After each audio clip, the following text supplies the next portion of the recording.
नमो अरहंतारं नमो सिद्धारं नमो आर्याणं नमो अज्ञायाणं नमो लोये सबसाहूरं शुद्धात्मान मणिकान्तं साधुमुत्तम मंगलम वंदे संदृष्टि सिद्ध्यर्थम संदृष्ट्यर्थ प्रकाशकम मंगलम भगवान वीरो मंगलम गौतम गणे मंगलम कुंद कुंदाद्यो जैनोस्तु मंगलम सर्वमंगल मांगल्यम सर्वकल्याणकारकम प्रधानम सर्वधर्माणां जैनम जयतु शासनम समय सार जिन देव हैं स्यादवाद जिन बैन मुद्रा जिन मृगंसा नमो करें सब चैन ये झाया झाणी कहे कम कलंक डहे नित्य निरंजन नाण मैत्य परम प्रणवे मोक्षण चिंतहि जोइया मोक्षण चिंतन हो ज्ञान निबद्ध है जीव डव मोक्ष करे सही सो। हे योगी, तू मोक्ष की भी चिंता मत कर। सांसारिक चिंताओं की तो बात ही नहीं है, मोक्ष की भी चिंता मत कर। भी लगाना जरूरी है, मोक्ष की भी चिंता मत कर। जो जीव सांसारिक चिंताओं में ही उलझे हैं, उनकी तो बात ही नहीं है, क्योंकि मोक्ष चिंता से नहीं होता।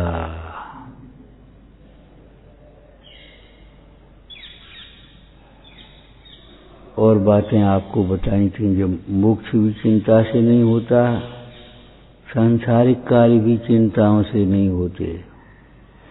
पुण्य के उदय में कार्य अपने आप बन जाते हैं, और पाप के उदय में कार्य के विकल्प करते रहो, नहीं होते।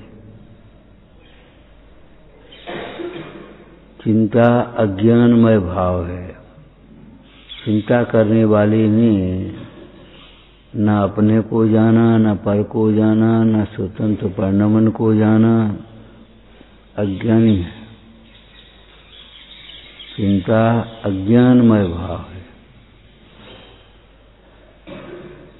जो अपने को नहीं जानते और वस्तु व्यवस्था को नहीं जानते, वे ही चिंताओं में परेशान होते हैं। विचार किया जाए, ये तो नीतिकारों ने भी कहा है, यम चिंतयामि सततम ऐसा विरक्ता। ये कल चर्चाएं चल चुकी। इसकी चिंता न करते हैं, वो तो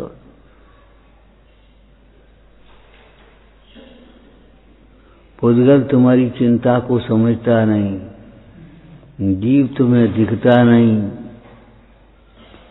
चिंता करने पर भी परिणमन आगे पीछे होता नहीं, न होता हुआ कार्य होता नहीं, होता हुआ कार्य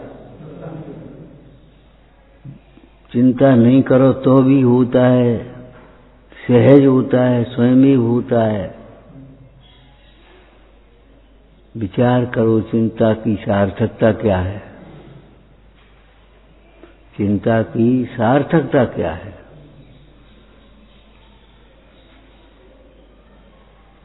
चिंता अज्ञानमय भाव है, और जो अज्ञानमय भाव होता है वह बंध का ही कारण है, दुख का ही कारण है।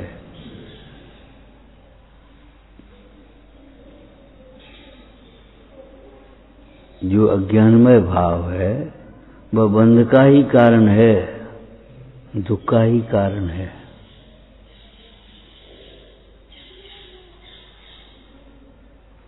चिंता छोड़ करके पुरुषार्थ करना चाहिए, उपाय का विचार करना चाहिए।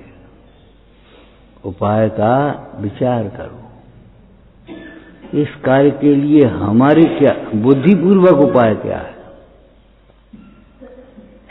कितने जीव रागादि कषायों की पूर्ति में आकुलित होते हैं, कितने जीव रागादि के अभाव की चिंता में मगन रहते हैं।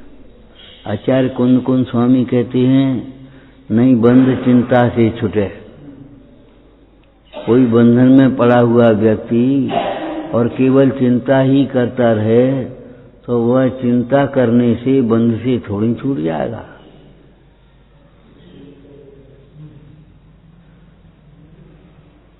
बंध छेदन का उपाय करेगा तो बंध से छूटेगा, बंध छेदन का उपाय नहीं करेगा तो बंध से कैसे छूटेगा? वह बंध छेदन का उपाय क्या है? कुंद कुंद स्वामी ने मोक्ष अधिकार की गाथाओं में क्या लिखा? बस, भेद विज्ञान उत्कृष्ट उपाय है। बंधन को और अपने आत्मा को लक्षण भेद से भिन्न भिन्न जाने और बंध से विरक्त होवे, अपने में रत होवे। क्या जाने अपने को? मैं ज्ञाता स्वरूप हूं, मैं दृष्टा स्वरूप हूं, मैं चेतक हूं, और जो भाव हैं वो मेरे से भिन्न हैं, न्यारे हैं। सोचो, पराए घर में अपनी चिंता से क्या होगा? तुम्हारी क्या चलेगी? और अपने घर में अपनी चिंता कर करके क्या करोगे?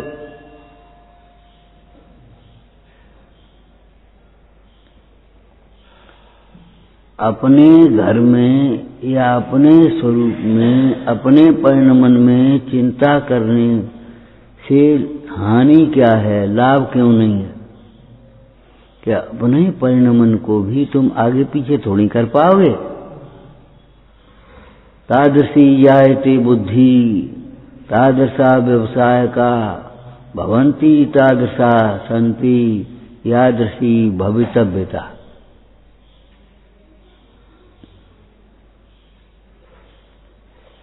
बहुत आदत पड़ी है दूसरों का दोष देखने की, दूसरों की चिंता करने की। विचार करो कि दूसरों का दोष देखने से या दूसरों की चिंता करने से क्या लाभ होगा तुम्हें?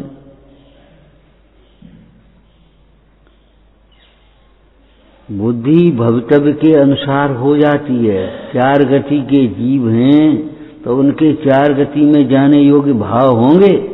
सबके भाव एक से कैसे हो जाएं? अरे एक हाथ की 5 उंगलियां भी एक सी नहीं है।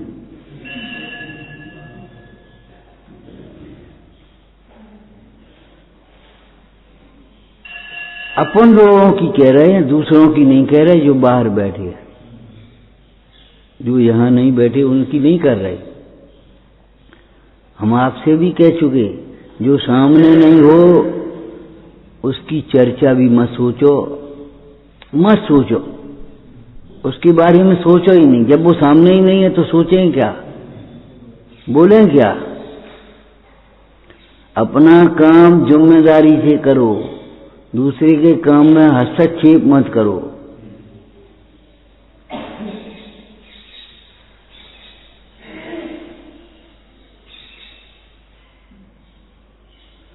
समझाने की आकुलता होती है, समझने की चिंता नहीं है।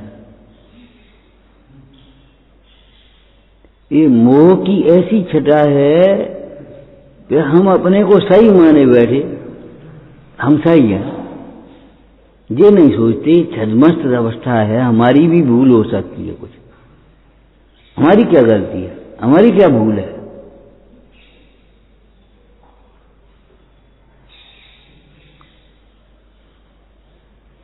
अरे भाई, हमारी भी गलती हो सकती है। और गलती क्या हो सकती, क्या है ही जो हम अपने को अधिक दिखना चाहते हैं। ये हमारी भूल है। समझाने बैठ जाओगे, चाहे कोई आ जाए, चाहे कहीं से आ जाए, चाहे कुछ करने लगे, समझाने बैठ जाओगे। तुम्हें क्या लेना देना, तुम अपना काम करो। जब उस दिन भगवती आराधना की एक चर्चा सुनाई थी तुम्हें कि संघ का ऐसा अनुशासन होता है, परस्पर में चर्चाएं नहीं करती। परस्पर में चर्चाएं करने से अनुशासन भंग होते हैं। आचार्य से चर्चा करो, परस्पर में चर्चा करोगे तो क्या करोगे? ये ऐसा है, वो ऐसा है, जी ये कर रहा है, जी ये कर रहा है, और यहाँ ऐसा है, वहाँ ऐसा है। बस वो आचार्य से चर्चा करोगे तो अपने दोषों की करोगे, अपने गुणों की करोगे, अपने पूछ, लेकिन नहीं। और आचार्य से भी फालतू चर्चा मत करना। प्रवचन सार जी में एक विषय बताया कि गुरुओं की संगति करना ये अज्ञानी जीवों से, लौकिक जीवों से कहा, और गुरुओं से कहा, साधुओं से कहा, लौकिक जीवों की संगति मत करना। तुमसे कहना इनके पास बैठो और इनसे कहना तुम इनके पास मत बैठो, अब क्या हो गया? बड़ी आफत हो गई। भिड़ा दिया एक तरह से? नहीं नहीं, भिड़ाया नहीं।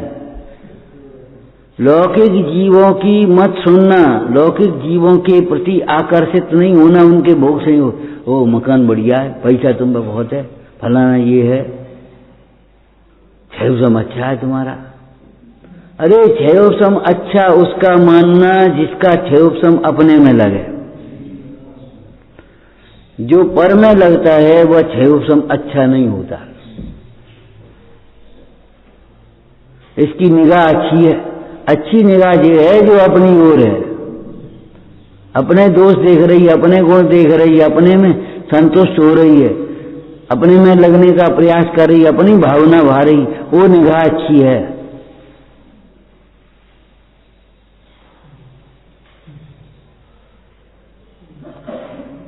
बुद्धि उसकी अच्छी है जो बुद्धि अपने में लगती है। जो बुद्धि अपने को छोड़ करके पर में प्रवृत्ति है, पद्मनंदी स्वामी ने उस बुद्धि को व्यभिचारिणी बुद्धि कहा। क्या व्यभिचारिणी स्त्री को अच्छा कहा जाता है? बोलो बोलो, कहा जाता हो? तुम्हारा मन अच्छा मानता है? चाहे वो कितनी सुंदर हो, चाहे कितना ही बढ़िया संगीत जानती हो, चाहे कितनी बढ़िया रोटी बनाती हो, सारी कलाएं आती हों उसको शौक श्रृंगार की, कितने वस्त्र आभूषण हो, कितना ही सुंदर रूप हो, लेकिन नहीं, जो स्त्री व्यभिचारिणी है वह प्रशंसनीय नहीं होती। शीलवती स्त्री यद्यपि कम सुंदर हो तो भी प्रशंसनीय है। रूप की शोभा शील से है, रूप की प्रशंसा शील से है। इसी प्रकार आप समझना, बुद्धि की शोभा काय से है? शील से है, आचरण से है।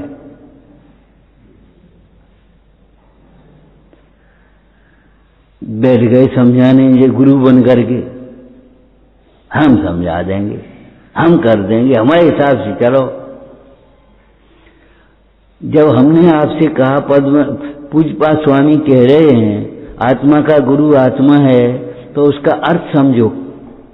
क्या चाहे किसी के गुरु मत बन जाओ और चाहे किसी को गुरु मत बना बैठो।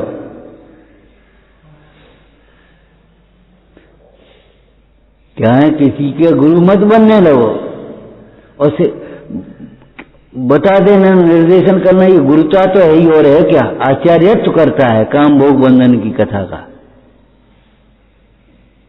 तुम कहां से आए? तुम्हारा क्या नाम है? तुम कितने पढ़े हो? तुम कौन हो? कहां करे हो? अरे तुम्हें क्या लेना देना?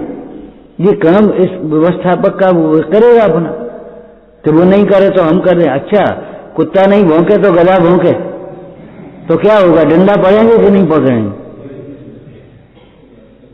नीति में लिखा है जिसका कार्य उसको शोभता है और करे तो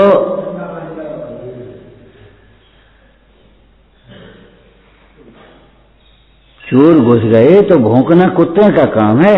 अब कुत्ता नहीं भौंका, उसने कहा हमें रोटी तक नहीं देता, हम काहे को भौंके? हम नहीं भौंक रहे। तो गधे ने सोचा हम ही भौंक दें, रेंक दें। तो अब गधे के रेंक को कौन समझेगा? उसने 2 डंडे बजा दिए। हंसने की बात नहीं है, समझने की बात है। दूसरे के कार्य में बिल्कुल हस्तक्षेप मत करो, खुद न्याय अपने हाथों में मत ले लो। शील कथा में सेठ को बुला करके राजा ने ये कहा, क्यों भाई सुखानंद कुमार कहाँ गया? महाराज क्या कहें, वो अपनी स्त्री के चली गई, निकाल दी थी, सोचा तुम ही घर के राजा भाई, तुमने न्याय खुद कर लिया, तुम हमारे यहां क्यों नहीं आए? ठीक है, तुम्हारी पाप भीरता अच्छी बात है, पाप से डरते हैं अज्ञानी जी, नहीं ज्ञानी जीव पाप से डरते हैं, अब बात से डरते हैं। ज्ञानी जीवों का क्या लक्षण है? निंदा की परवाह नहीं करते हुए भी निंदनीय कार्य नहीं करते, प्रशंसा की चाह न करते हुए भी प्रशंसनीय कार्य करते। निंदा की परवाह नहीं है, उसको निंदा को अपने कर्म का उदय समझ करके समता से सहते हैं, लेकिन फिर भी निंदनीय कार्य नहीं करते। प्रशंसा की चाह नहीं है, लेकिन फिर भी प्रशंसनीय कार्य करते हैं। महिमा होए महान धर्म कार्य ऐसे करे, ये ज्ञानियों की सहज वृत्ति है। और अधिकांश फेल इसीलिए हैं कि अपने काम की खबर नहीं है, अपना काम पड़ा है, उल्टा सीधा है, अव्यवस्थित है, अपना जीवन अव्यवस्थित है और दूसरे के कार्य में हस्तक्षेप है।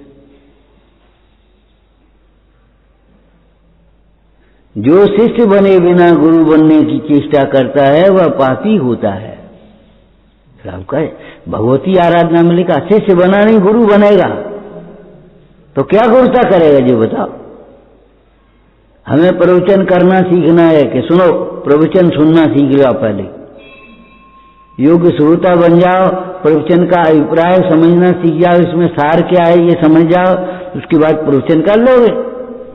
और प्रवचन सुनना नहीं सीखोगे तो प्रवचन करना कहां से सीखोगे? एक वहां की अपना पक्ष पकड़े बैठे और वही स्वच्छंदता पोषक अपनी चर्चा कर लोगे, वही शैली कर लोगे।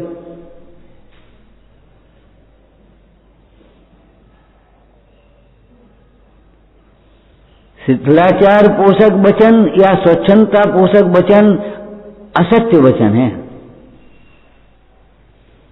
शिथिलाचार और स्वच्छंदता का पोषण नहीं करना चाहिए। पद्म पुराण में कैसी चर्चा आई, यहाँ निकट में हमारे गुरु विराजमान हैं, चलो उनके पास से व्रत ग्रहण करेंगे, नियम ग्रहण करेंगे, ले समझाएंगे, हम क्या समझाएं, हमें क्या लेना देना। जो गुरुओं के रहते हुए स्वयं निर्देश करता है, स्वयं अनुशासन करता है, स्वयं उपदेश देता है, वह शिष्य भी नहीं है, गुरु तो है ही नहीं।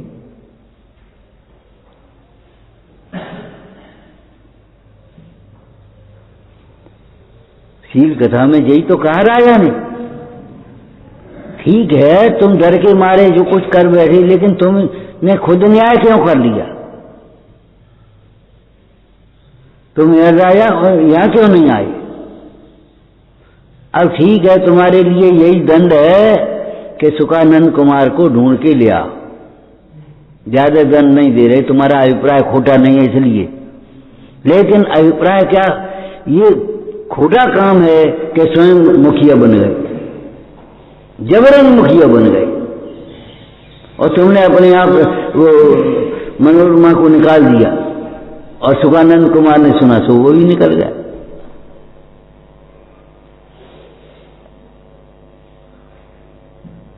तुमने समझाया क्यों, हम ये पूछ रहे। तुमने बिना पूछे दिखाई क्यों? बिना पूछे काम करने का जब एक नियम बनाते हो तो अपने लिए बनाओ।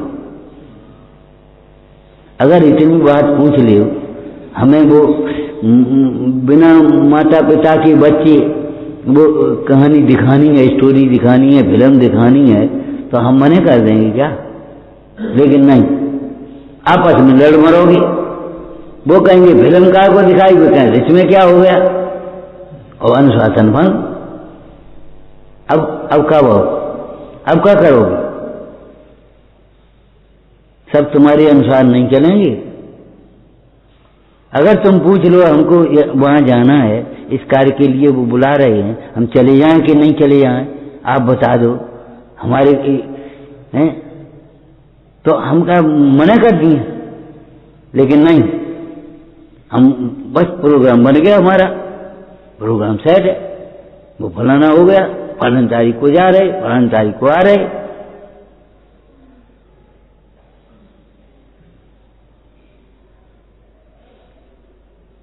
सोचो, विचार करो, सही नहीं होना वही तो गलत है। बिना पूछे काम करना गलत है कि नहीं? बिना पूछे काम सही करना भी गलत है। बिना पूछे क्यों किया? मतवाला माता को माता भी कहे तो सयाना तो नहीं है, न कह दो सयाना है। अभिमानी बिना पूछे सही काम भी करे तो भी गलत है। क्यों अभिमान गलत है? बिना पूछे किया क्यों उसने?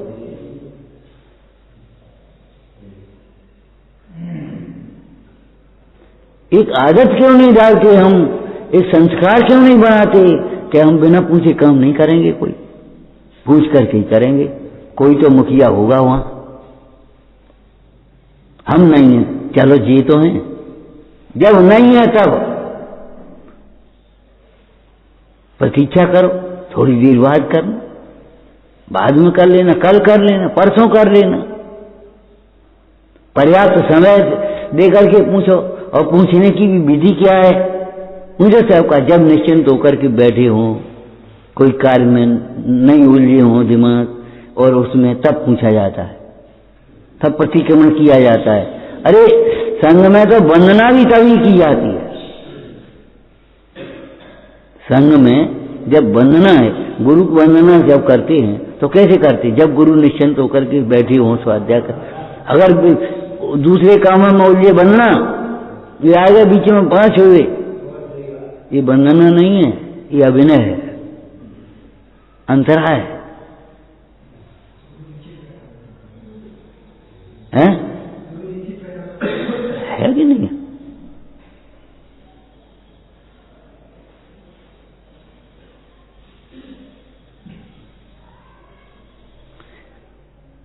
अपना काम करो, निश्चय में भी अपना काम करो, अपने को आप रूप अनुभव करो, और व्यवहार में भी अपना ही काम करो, पर का काम मत करो। ये काम हमारा नहीं है। लक्ष्मण कह रहे हैं न्याय अन्याय हमारा भाई राम जाने, हमारा काम तो उसकी सेवा करने का है। वन में जाता है तो हम वन में जाकर के सेवा कर देंगे, हमें क्या फर्क पड़ता है? नहीं, यहां रहो तो सेवा करेंगे हम, तो अपनी शर्त लगाओगे।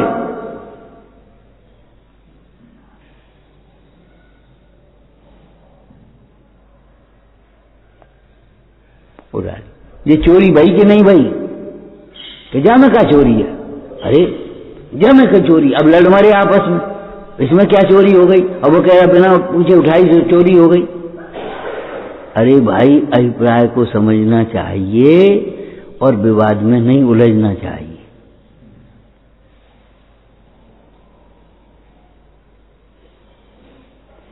तुम्हारी मजबूरी भी शाकाचार में लिखी है।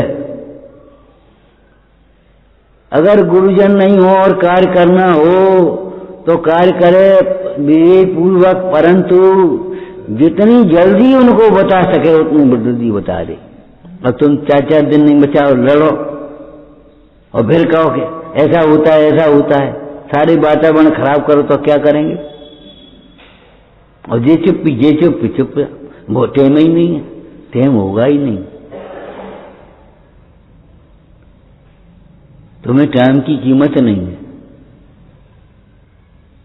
तुम्हें टाइम की कीमत कहाँ है?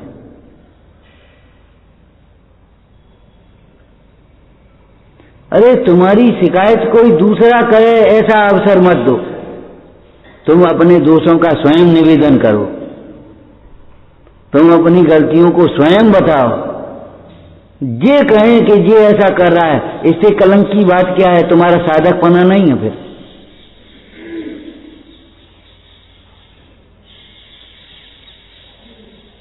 दो बातें निश्चय की सीख ली तुमने, एक द्रव्य दूसरे द्रव्य का करता नहीं है, लेकिन स्यादवाद तो लगाओ, स्याद सर्वथा कर्ता नहीं है क्या? निमित्त निमित्तिक भाव से कर्ता भी कहा जाता है, अशुद्ध निश्चय से कर्ता भी कहा जाता है। शुद्ध निश्चय कर्ता नहीं, ऐसा जानकर कि शुद्धता की ओर बढ़ो। और बस समझाने लगे, गुरु बन गए फटाफट, हम समझा देंगे, हम सुधार देंगे, हम कर लेंगे। ये अहंकार की भाषाएं हैं। हम क्या कर पाएंगे? न होते हुए कार्य को हम कुछ नहीं कर पाएंगे। हमारी जिम्मेदारी है, हम कर देंगे। तुम अरे तुम्हारे उदय से ज्यादा हम क्या कर पाएंगे? अगर असाता का उदय आएगा और कोई बीमारी होगी तो हम क्या करेंगे? इसमें हम क्या बांटेंगे बताओ? साता का उदय हुआ और कोई अनुकूलता बन गई तो इसमें हमने क्या किया? लेकिन वो हमने किया।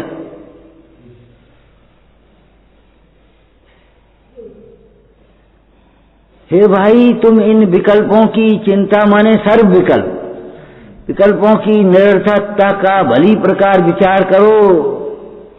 12 भावनाओं का अध्रुव अनित्य शरण का बारंबार विचार करो। ये नहीं है कि एक दफे पढ़ ली, हमने पाठ किया था, ऐसे पाठ से कुछ नहीं होने।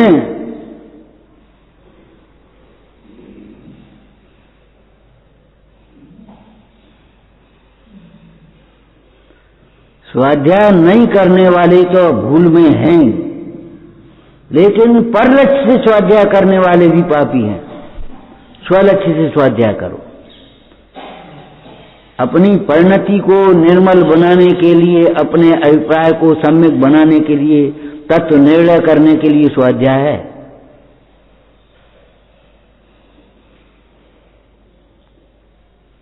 आपको एक दृष्टांत दिया था। देखो, श्रावक अपने लिए भोजन बनाता है, उसमें से मुनराज को देता है, ये विधि है। ऐसे ही आप अपने लिए स्वाध्याय करिए, औरों को रुचवान देगा तो उनको भी सिखा बता दो, कोई बात नहीं। अरे माँ भी बेटे को लाएगी गुरु के पास तो सिखा के लाएगी। वहां हाथ जोड़ना, वहां नमस्कार करना, वहां इतनी दूर खड़े हो जाना, फिर ज्यादा मत बोलना, सिखा के लाएगी। आज माँ ही सिखा दे तो गुरु का पास काय को ला रही?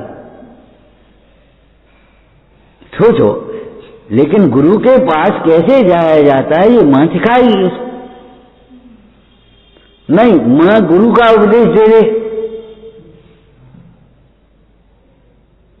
और गुरु के पास आकर के वैसे हो जाए, और फिर गुरु वो माँ का उपदेश देने लगे, तुम्हें खड़े होना भी नहीं आता, तुम्हें बैठना भी नहीं आता, तुम्हें कैसे करना नहीं आता। अब जी गुरु का सिखाए और वो माँ सिखाए, क्या तुम्हारा शुद्ध है? चैतन्य स्वरूप है, आनंदमय। अरे जी गुरु सिखाएंगे। और शिष्टाचार व्यवहार आप माँ को सिखाना होगा।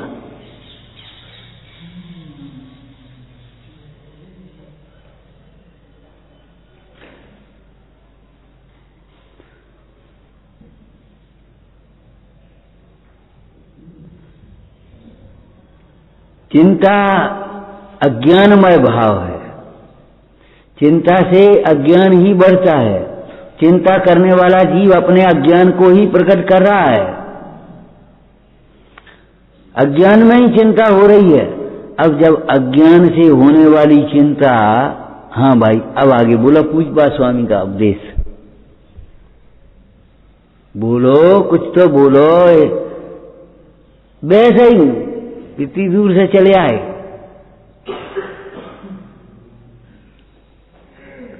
क्यों? आत्मज्ञान के अभाव में होने वाला दुख आत्मज्ञान से ही मिटेगा, ये पूज्यपाद का उपदेश है कि नहीं? तो आत्मज्ञान का अभाव का अज्ञान का एक ही बात है कि नहीं? ठीक है ना? तो अज्ञान से होने वाली चिंता, हाँ बोलो, ज्ञानाभ्यास से ही मिटेगी। इतनी बुद्धि तो कम से कम खोल के रखो भाई।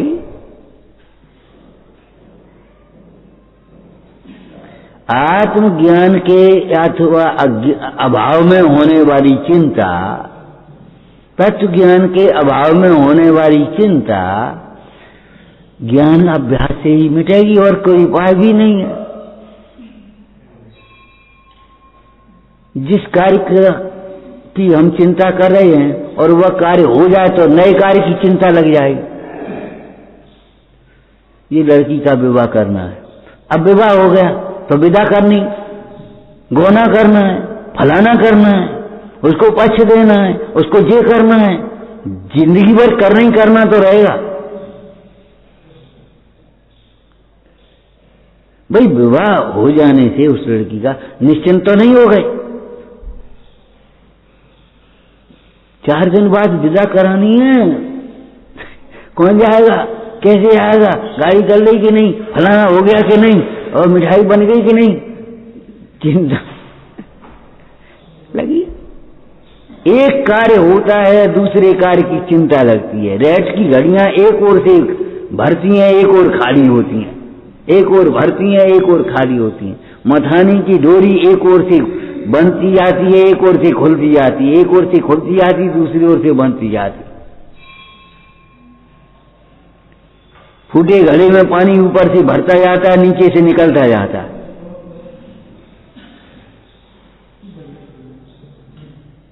सब भगवती आराधना के दृष्टांत हैं।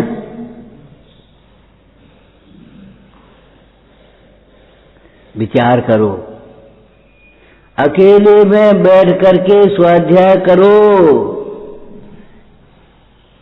कम से कम 30-40 वर्ष पहले की बात है।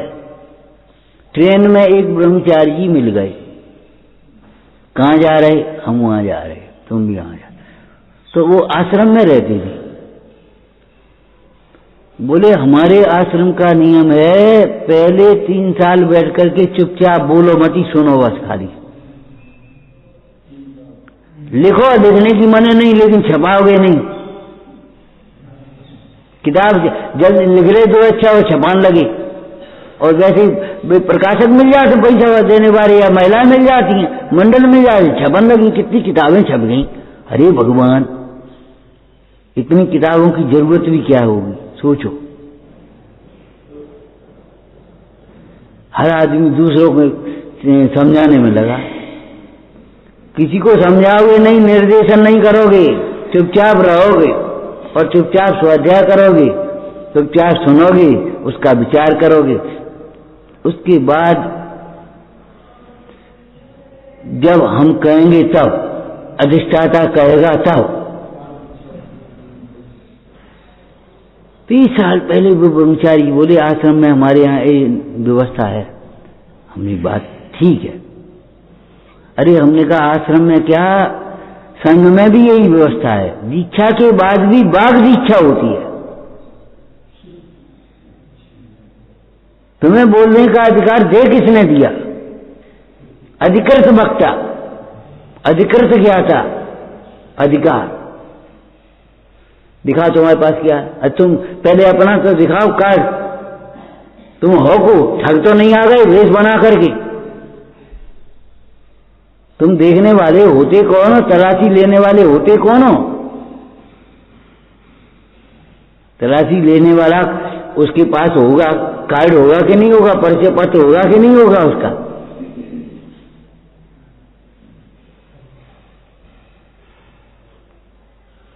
इनको तलाशी लेने का अधिकार है।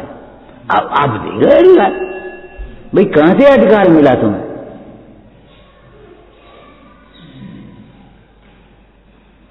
शिकायत करने का, दूसरों की शिकायत करने का अधिकार कहां मिल गया, कैसे मिल गया बताओ?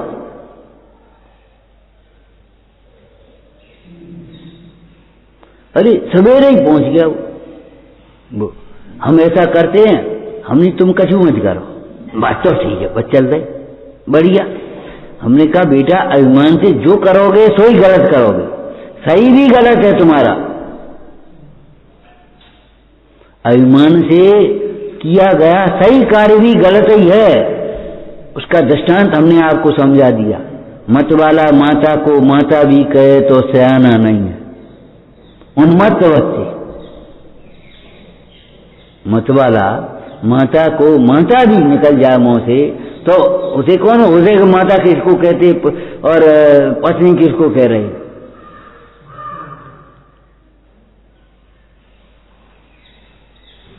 आदि समस्याएं नहीं, 90% समस्याएं सुलझ जाए हमारे जीवन में, अगर इतना अनुशासन हमारे जीवन में आ जाए।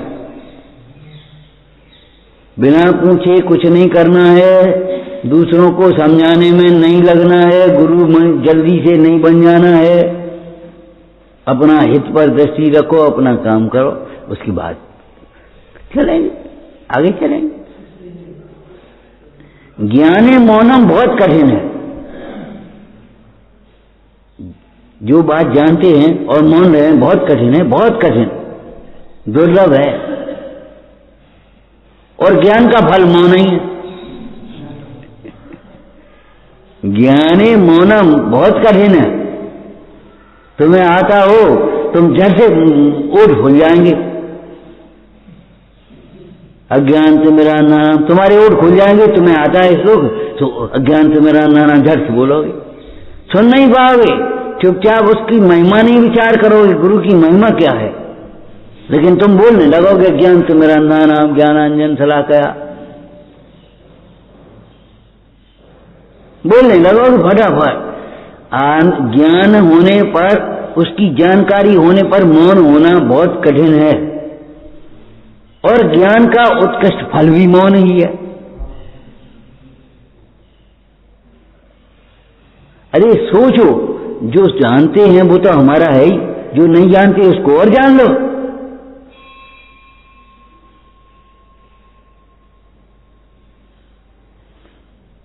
मौन कहाँ रहना चाहिए, कब रहना चाहिए, किस लिए रहना चाहिए, वो समझो आप। जहां विवाद के प्रसंग हो वहां मौन हो जा, वहां क्रोध के प्रसंग हो मौन हो जा। अपनी प्रशंसा सुन के मौन हो जाओ, नहीं, निषेध करो, हम इस लायक नहीं है। प्रशंसनीय तो वे हैं जो अपने स्वरूप में मग्न हैं, प्रशंसनीय तो वे हैं जो निर्गंत अपनी आराधना कर रहे हैं। हम काहे के प्रशंसनीय? साहबकाचार्य में ये काय ऐसी भाषा लिखी है मिलती जुलती, वो हम कह रहे हम काहे के प्रशंसनीय है? कसायों में पड़े हुए जीव हैं, परिग्रह में उलझे हुए जीव हैं, हम काहे के प्रशंसनीय? प्रशंसनीय तो वे हैं जो अपने स्वरूप की आराधना में लगे हैं, अपने दोषों को कि मन के दोषों की, स्वप्न के दोषों की भी निंदा कर रहे हैं, और हम स्थूल दोषों की भी निंदा नहीं कर पा रहे। अरे प्रशंसनीय तो वे है, सीता को निर्दोष जानते हुए भी निर्दोष परंपरा के लिए उन्होंने वनवास दे दिया राम ने। हम धर्म की प्रभावना के लिए अपने दोषों को नहीं छोड़ पा रहे। प्रशंसनीय तो वे हैं, हम काहे के प्रशंसनीय? गाना अच्छा गाते, इसका अर्थ तो जानते नहीं, ये सोचो। गाय वो जाने वो बात का मतलब हो, उसका अर्थ तो समझना चाहिए, भाव तो समझना चाहिए।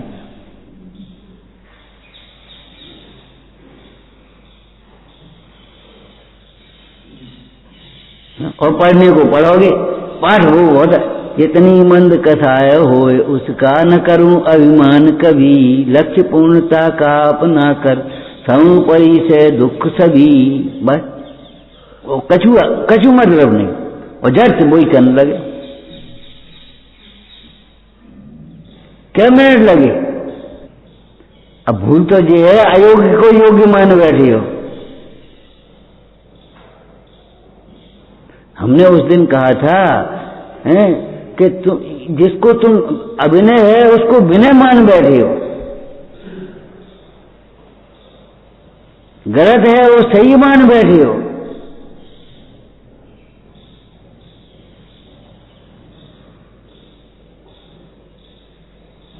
हमारी क्या गलती, इसीलिए लगता बार बार हमारी क्या गलती, हम क्या कर रहे, हमने क्या करो, तुमने क्या किया? सचमुच नहीं किया, सच बात है। अनादिकाल की ज्ञाता रहे हो, लेकिन ज्ञाता रूप अनुभव तो करो, तब तो ज्ञाता रहे हो।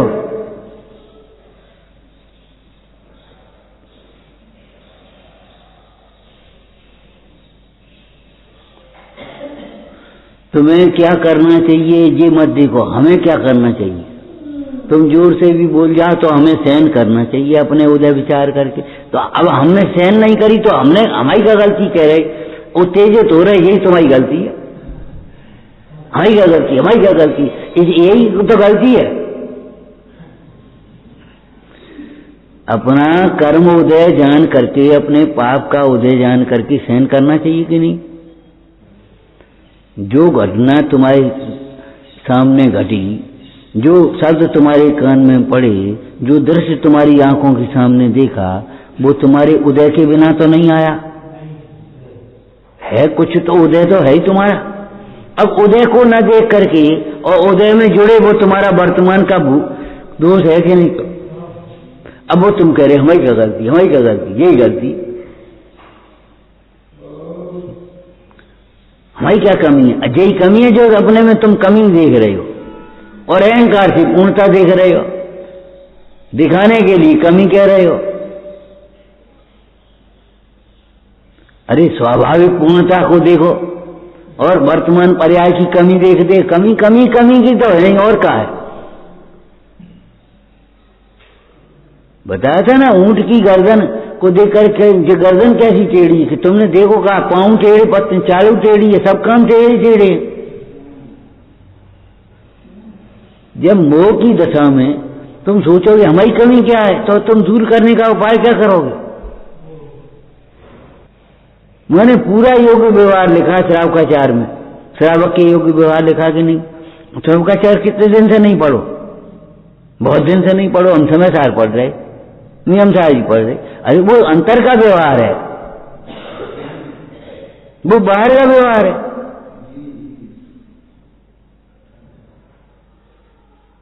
ये बताओ, बुखार की दवाई इंजीनियरिंग किताब में देखोगे तो कैसे मिलेगी? और जी बीम कितनों मोड़ो उनकी डॉक्टरी किताब में देखोगे तो कहां मिलेगी?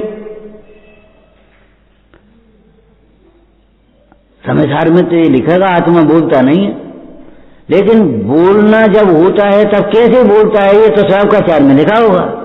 अब तुम पढ़ोगे नहीं श्रावकाचार, और पढ़ोगी तो अनादर से पढ़ोगी, अखबार की तरह पढ़ जाओगी, ये तो हम जानते, ये तो हम जानते, ये तो हम जानते। अब तुम्हारा जीवन कैसे सुधरेगा? तुम उसका अज्ञाता मान बैठे हो और एक और मान्यता खराब हो गई, ये तो अनंत बार किया, तो अब बिना करें कर्म चाह तो ये तो अनंत बार किया। अनंत बार भले किया हो, लेकिन परमार्थ को समझने के लिए यही करना होगा पहले। भले अनंत बार करो, सवेरे से चूल्हा जलना, लेकिन चौका में रोटी बनाए हुए के लिए चूल्हा जलाना पड़ेगा। अब सवेरे चूल्हा तो सवेरे चल रहा है।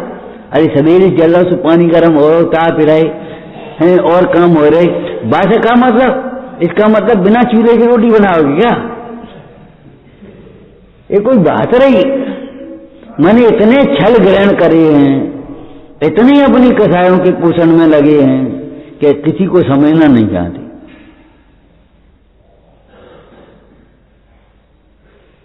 तो उसका फल तो तुम्हें ही भोगना पड़ेगा भाई, दूसरा तो नहीं भोगेगा। और फिर चिंता में पड़े, टेंशन में पड़े, घुटन हो रही है, कुंठा हो रही है।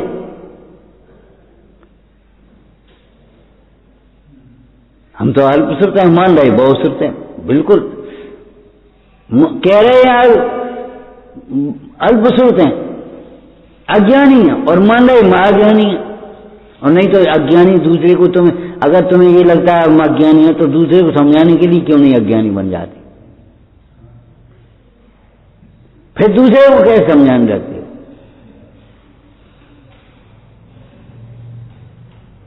फिर क्यों जो मानते हो कि हम बढ़िया चर्चा कर लेते हैं?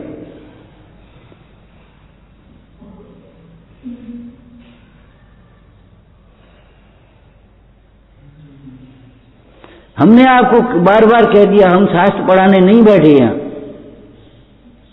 शास्त्र तो आप पढ़ लोगे, कोई दिक्कत नहीं है। अध्यापक प्राइमरी में बच्चे को अ आ ई सिखा देता है, किताब पढ़ने तो अपने आप सीख जाता हो, लेकिन उच्चारण अगर गलत होंगे तो किताब भी अशुद्ध पड़ेगा। वाह की जगह वाह पड़ेगा तो क्या हो, किताब गलत हो जाएगी।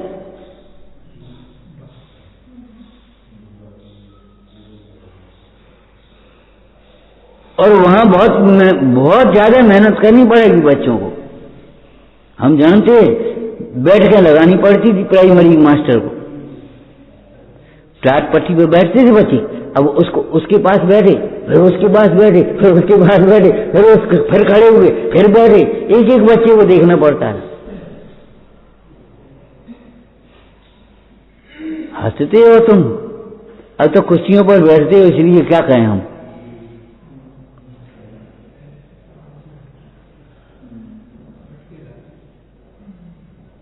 और कॉलेजों में तो पढ़ाई ऐसी होने लगी, प्रोफेसर नीचे और लड़के ऊपर।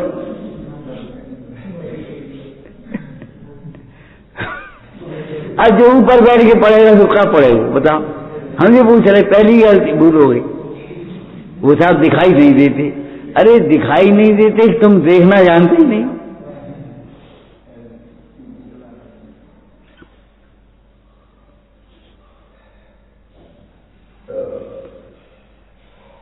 राजा से भी उस लड़के ने यही कहा था, आप प्रश्न का उत्तर जानना चाहते हो तो उतर के नीचे आ जाओ पहले। आप ऊपर से बैठ करके प्रश्न का उत्तर जानना चाहते हो सिंहासन पर बैठ के। राजा ने कही भूल, गलती हो गई।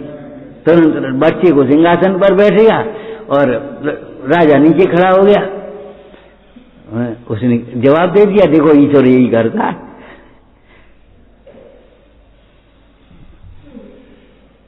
राजा को खड़ा कर दिया और अपन इसको सिंहासन में बैठा दिया। ईश्वर क्या करता है, देखो क्या करता है।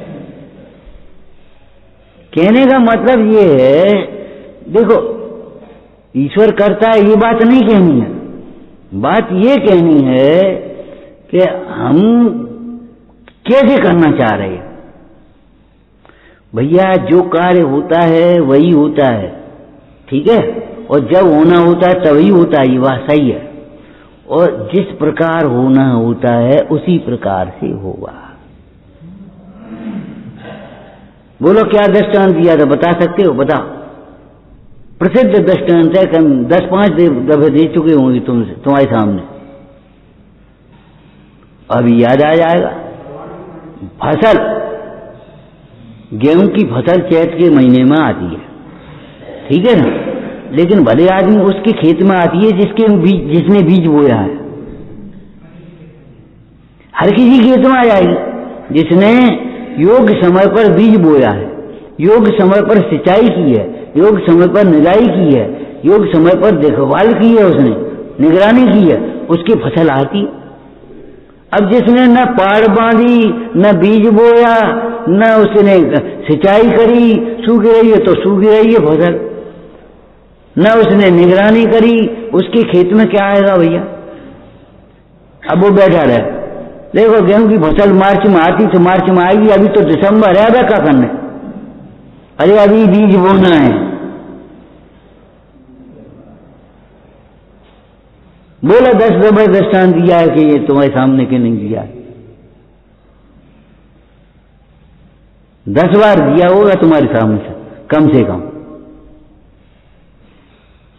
गेहूं की फसल चैत में आती है, बस जब जो होना होता है सो होता है।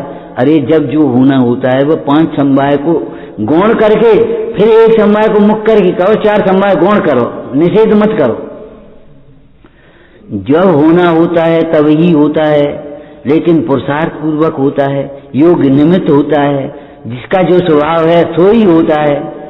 ऐसा थोड़ा ही है कि स्वभाव नहीं है सो हो जाता है। इस चौकी कभी ज्ञानी हो जाती, रोज टाइम से बैठती है, चौकी कभी ज्ञानी नहीं होती। और तुम बेटाइम बैठोगे तो ज्ञानी नहीं होगे।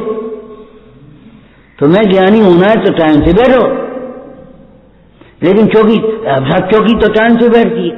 अब चौकी से क्या मतलब तुम्हें, वो उसका स्वभाव ही नहीं है ज्ञान, वो ज्ञानी थोड़ी हो जाएगी। इस चौकी का दृष्टांत देकर के तुम अपने परमार्थ का पोषण करना चाहते हो क्या?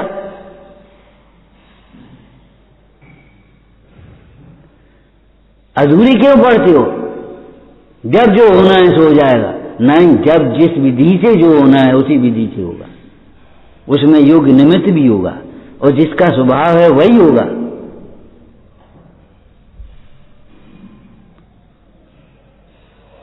जैसे सीखा जाता है वैसे ही सीखा जाएगा। कोई अभिमान से आज तक सीख पाया? बताओ भाई। जितने भी सीखे हैं वो विनय से ही सीखे हैं, जिज्ञासा से ही सीखे हैं, मेहनत करके सीखे हैं, एकाग्रता से सीखे हैं। और तुम अभिमान से सीखो और चंचलता से सीखो और प्रमाद से सीखो तो सीख जाओगे, 100 साल में नहीं सीखोगे। और मान लोगे हम तुम तुम्हारा ज्यादा हो तो मान लेगा कि बस हम सीख गए। शब्द याद होने से अगर सीखना हो जाता, समझना हो जाता तो ये दुष्टर क्यों कहते पाठ याद नहीं है हमें? इतना याद नहीं हुआ क्रोध नहीं करना, कि क्रोध का कोई प्रसंग नहीं बना तो क्रोध नहीं हुआ, इसमें क्या हो गया?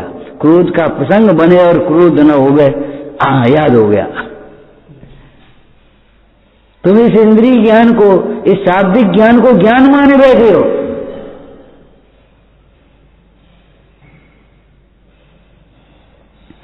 क्या कहा? अज्ञान से होने वाली चिंता ज्ञानाभ्यास से ही मिटेगी। और देखो यहां अज्ञान का अर्थ बाह्य ज्ञान का अभाव नहीं, आत्मज्ञान का अभाव है, तत्व ज्ञान का अभाव, ठीक है ना? बाहर की लाइट जला देना, ए भैया ये लाइट जला दियो, और भाग के गए जे और मंदिर के बाहर बाहर लाइट जलाया है तो क्या मतलब नहीं करो? बाहर की लाइट से भीतर का उजाला कैसे हो जाएगा, अंधेरा कैसे मिटेगा? तो आत्मज्ञान के बिना होने वाला दुख बाह्य ज्ञान से भी कैसे मिटेगा? इंद्रिय ज्ञान से कैसे मिटेगा? शास्त्रीय ज्ञान से कैसे मिटेगा?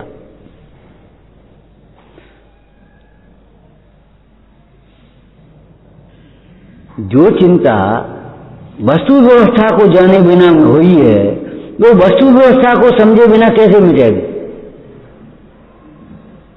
वस्तु व्यवस्था समझोगे तब मिटेगी। और दुनिया की बातें समझते रहोगे उससे क्या होगा? अरे भूगोल की परीक्षा में पास होने के लिए भूगोल का ज्ञान चाहिए, हिंदी का ज्ञान थोड़ी काम देगा, उसमें इंग्लिश का ज्ञान थोड़ी काम देगा, भूगोल का ज्ञान चाहिए। तो आत्मज्ञान के अभाव में हुई चिंता और बाहरी ज्ञान से मिट जाए। हम तो खूब ज्ञानाभ्यास कर रहे हैं, हम तो खूब पढ़ रहे हैं, हम तो खूब याद करते हैं, हमें तो श्लोक याद है, हमें तो अर्थ याद आता है, हमें चाहे कहीं से पूछ लो। अरे हम कहां, चाहे कहीं से पूछ लो, अभिमान आया ना तुम्हें कुछ भी ज्ञान नहीं हुआ, चाहे हटो यहां से।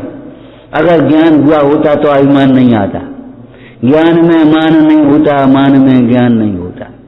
हम क्या पूछ ले, तुम्हें ही पूछ ले। अगर ज्ञान है तो फिर चाहे कहीं से पूछ लो, ये बात कहां से आती, ये रौब कहां से आता, ये अभिमान कहां से आता? इसका मतलब है अभी ज्ञान नहीं हुआ, फिर दोबारा पढ़ो। अरे एक इंद्रिय वृक्ष है, उस पर भी फल आते हैं तो नम जाता है। तुम्हें ज्ञान हुआ तो तुम्हारा मान नहीं टूटा, नमे नहीं तुम। अज्ञानी को जितना पढ़ता है, सुनता है, देखता है, करता है, घूमता है, फिरता है, अहंकार बढ़ता है, ज्ञान नहीं होता, ज्ञान है ही नहीं। अज्ञानी को ज्ञान ही नहीं है, उसको ज्ञान बढ़ेगा क्या? और मान लेता है हमें बहुत ज्ञान हो गया, पहले हम कुछ नहीं जानते थे। अरे मूर्ख अब भी कुछ नहीं जानता।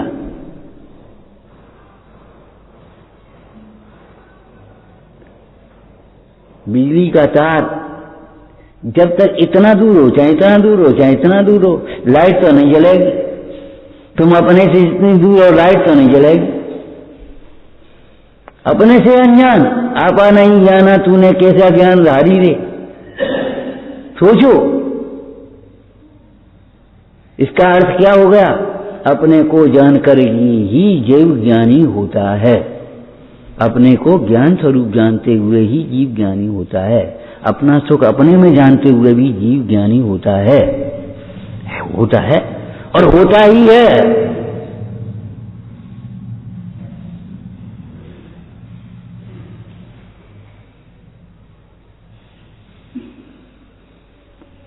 तुमने ये सोच लिया कि कब और के लिखो, छल गराई श्रोता।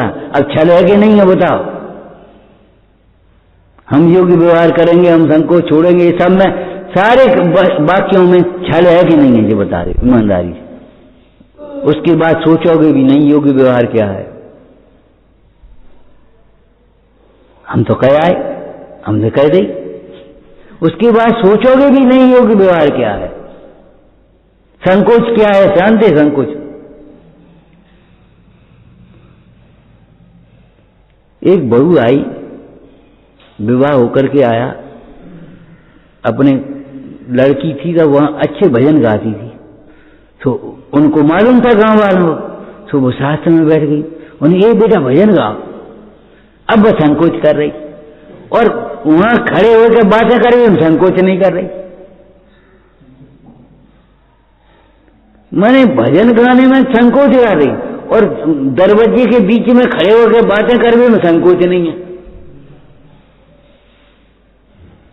परिचितों की इतनी घूंघट कर ली और वैसे मुंह खोले फिर रहे,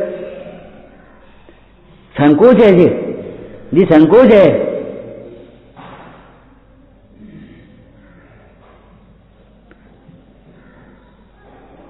बोलो बोलो संकोच है।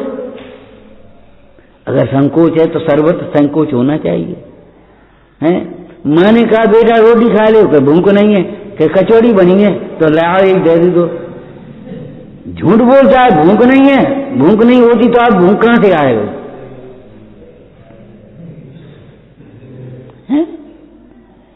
भूख नहीं है तो अब भूख कहां से आ गई? इसका मतलब था बहाना था, भूख नहीं थी।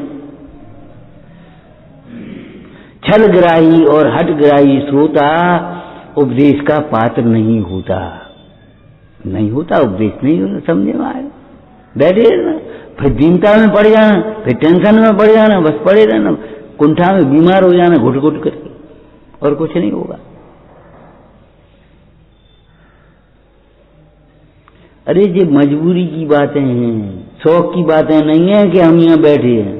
अब तुम सोचो हमें कब गद्दी मिल जाए, अरे कहा करना गद्दी को, ये गद्दी हमारी गद्दी सबसे बढ़िया है, कहा लेने देने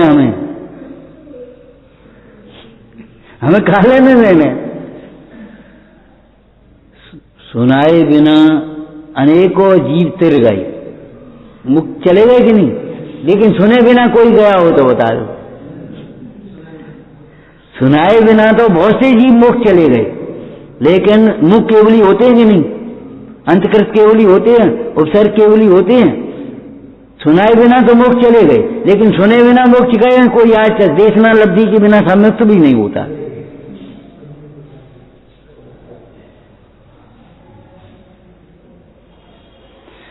विचार करो भाई, चिंता अज्ञानमय भाव है, ये चिंता हमारी मिटे कैसे? इस बात को सोचो। तम उपायम विचिंतये, उसके उपाय का चिंतन करो। ये चिंता वस्तु व्यवस्था को समझने से मिटेगी, और कोई हम सोचें ये लड़का सुधरेगा कैसी, ये तो बड़ा ढीठ है, ऐसा है वैसा है, तो भैया सुधर तुम्हारी चिंता से थोड़ी सुधर जाएगा। जब उसका समय आएगा वो सुधर जाएगा, तुम्हारे विकल्प से कुछ नहीं होगा, बस खत्म मामला।